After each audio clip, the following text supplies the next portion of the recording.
Alô galera, tudo bem com vocês? Olha, missionário João Batista passando para mais um pequeno vídeo. Olha, hoje eu vou reagir a um vídeo do padre José Eduardo, um vídeo muito bom, um vídeo longo com o pastor Carlos. Eu vou deixar aqui para vocês um pequeno vídeo para nós comentar com a Bíblia Ave Maria aqui para nós passar dois textos que provam o que o padre José Eduardo está dando uma ênfase, né? É claro que é um vídeo longo e eles estão passando os temas de uma maneira rápida, mas tem muita coisa, né, que o padre poderia ter explicado para o pastor. Um pastor intelectual, inteligente, mas que para ele falta a luz do Espírito Santo, né? Um pastor educado. Foi um debate bom, foi um debate bom. O tema sobre a sola escritura, tá certo? Eu quero que vocês compartilhem esse vídeo e se inscrevam no canal, para que essa catequese chegue a mais pessoas e esses ensinamentos, tá certo? Vamos ver este debate, né? Depois eu vou dar duas passagens bíblicas para comprovar e algumas coisas sobre o que falou Eusébio de Cesaré sobre o cano das escrituras, né? Bora lá. A proposição é protestante originalmente. Fique à vontade, se o senhor quiser começar, começa. Se quiser que eu comece, não tem problema não. Pode começar. Posso começar? Então vamos lá. Bom, quando a gente fala do princípio do sola escritura, a propósito, amanhã, nós estamos aqui, esse programa já está indo ao vivo, né?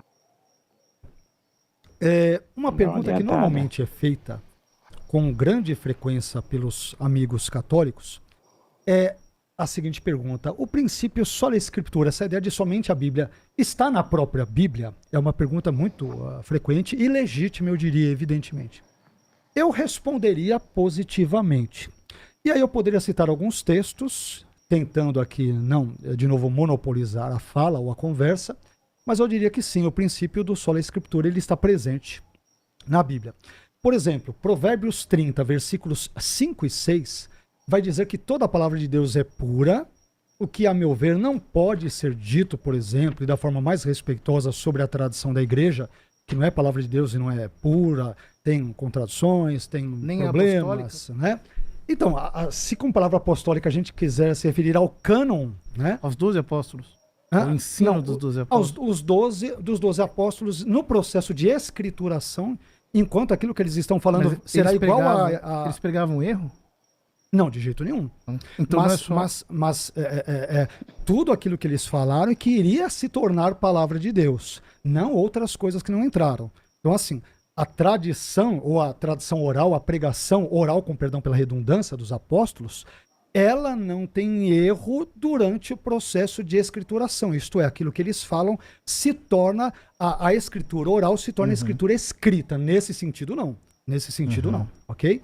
Mas Provérbios 30, versículos 5 a 6, diz que a palavra de Deus é pura, escudo é para os que confiam nele, nada acrescentes às suas palavras, ou seja, a palavra de Deus que é pura, para que não te repreenda e sejas achado mentiroso. Além disso, 1 Coríntios 4, 6, vai dizer o seguinte: e eu, irmãos, apliquei estas coisas por semelhança a mim e a Apolo, por amor de vós, para que em nós aprendais a ir não além do que está escrito.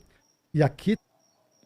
Olha, esses textos bíblicos, o pastor Carlos está trazendo para nós, ele não ratifica a sola escritura, ele só dá ênfase e exaltação da palavra, mas não ratifica. Não é um texto que diz assim, somente essa palavra é a regra de fé e costumes para todo aquele que lê. Não tem um texto assim, né? Talvez, padre, a minha preocupação é essa, que talvez a tradição católica, nesse contexto, ela possa ir além do que está escrito. A exemplo do que nós comentamos agora, dogmas da Imaculada Conceição, da Virgindade Perpétua. Está em 1 Coríntios 4, 6, né?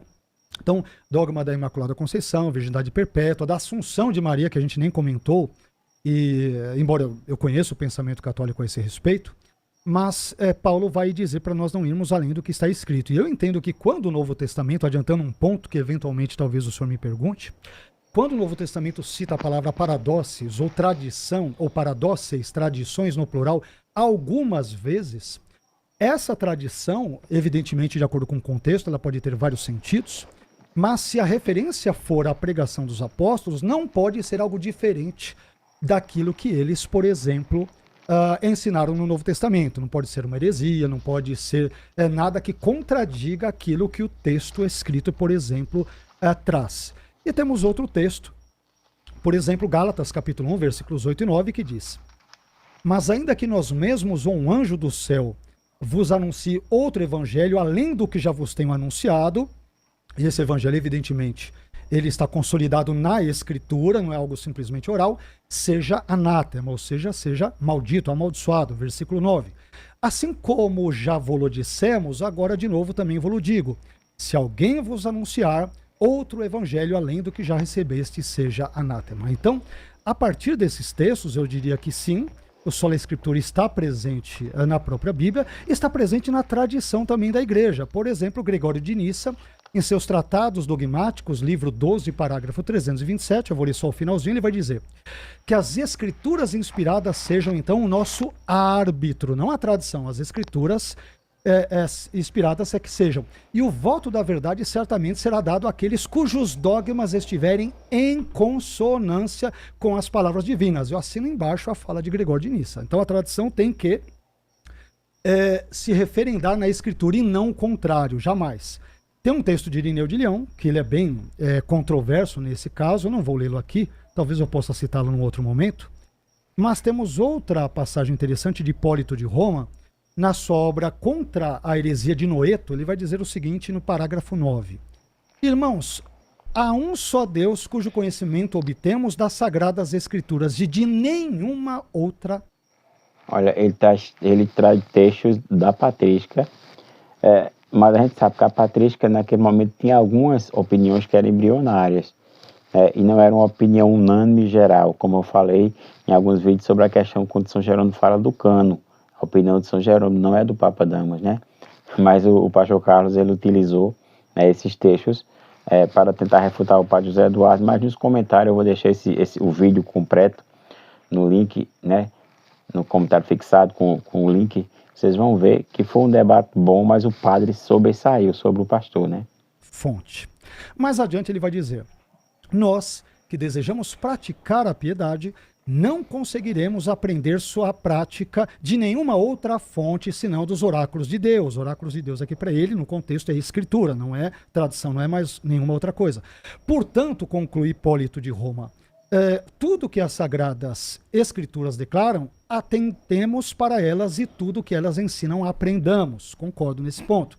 Depois você vai ter outro texto, Atanásio de Alexandria, na sua carta 39, sobre a festa pascal, e nos parágrafos 6 e 7 ele diz o seguinte: estes, isto é, os livros da Bíblia, são fontes de salvação para que os sedentos sejam saciados com as palavras vivas que eles contêm. Olha o que ele vai dizer. Neles, e somente neles, nesses livros, é proclamada a doutrina da piedade. Ninguém acrescente nada a estas coisas, nem delas tire nada. Mais adiante ele vai dizer, no parágrafo 7, mas para maior exatidão, acrescento também isto, por necessidade, que existem outros livros além destes que não estão incluídos no cânon, ele está se referindo aos apócrifos, mas que os padres designaram para serem lidos por aqueles que se juntam a nós recentemente que desejam instrução da palavra da piedade. Eu vou terminar aqui, já passo. Mas os primeiros, meus irmãos, estão incluídos no cânon, isto é, os primeiros livros que Atanásio citou, nos parágrafos precedentes, parágrafos 4 e 5, e que correspondem à Bíblia protestante. Ele cita o Antigo Testamento, sem os apócrifos, o Novo Testamento, é a Bíblia protestante. Mas os primeiros, meus irmãos, estão incluídos no cânon. Enquanto os últimos são lidos, ou apenas lidos. Os últimos são o quê? São os apócrifos. E não há em lugar algum menção a escritos apócrifos. Estes são, porém, uma invenção de hereges, que os escrevem quando lhes convém, conferindo-lhes sua aprovação e atribuindo-lhes uma data para que, usando-os como escritos antigos, possam encontrar ocasião para desviar o simples. Eu paro aqui, mas a meu ver, a perspectiva do Sola Escritura aparece na própria Bíblia e também em alguns países da igreja importantes, como brevemente citei. Isso sim eu acho que é uma retroprojeção. Por quê?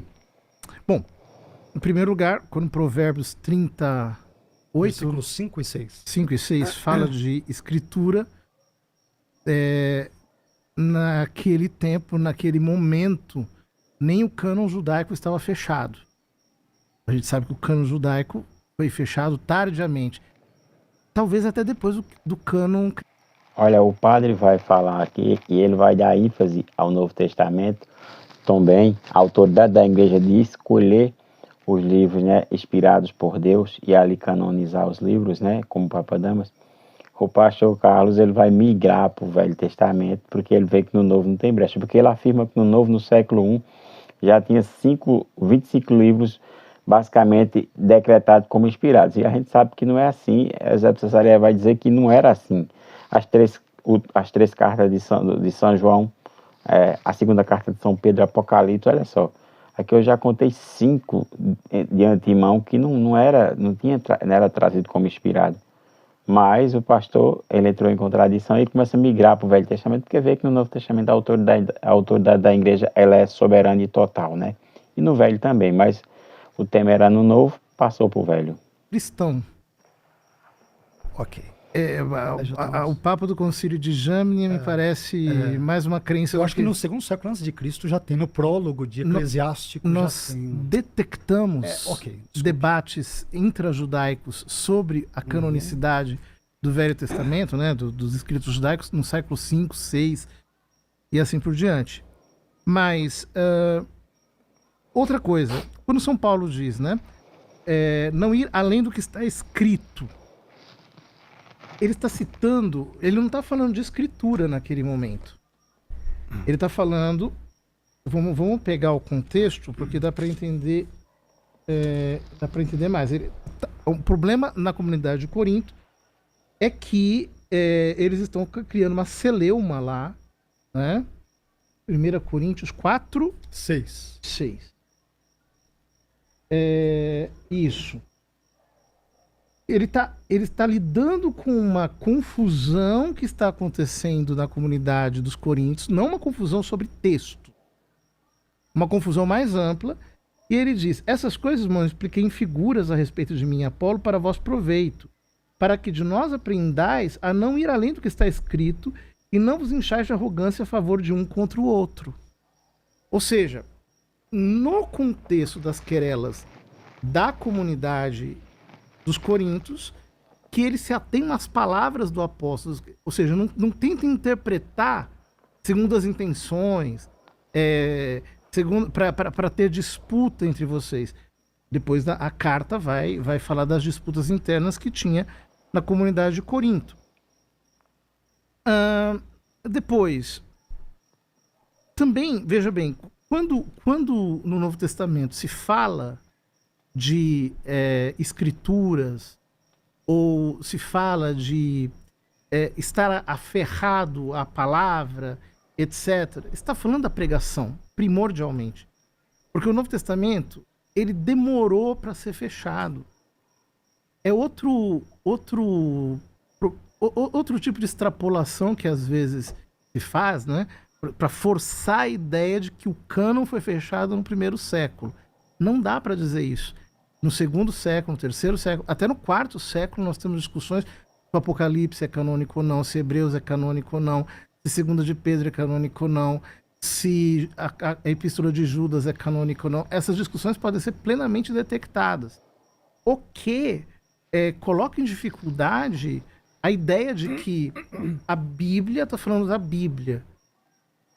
Olha, aqui para nós falar alguma coisa com o texto bíblico, o que o padre José Eduardo aí falou é perfeito na questão de que quando lê Eusébio de Cesareia, ele fala em tudo isso, e outros escritores, como também Santo Irineu de Lyon, fala essas questões dos livros inspirados ou não, que era muito debate naquela época, porque tinha muito livro que se dizia inspirado, né?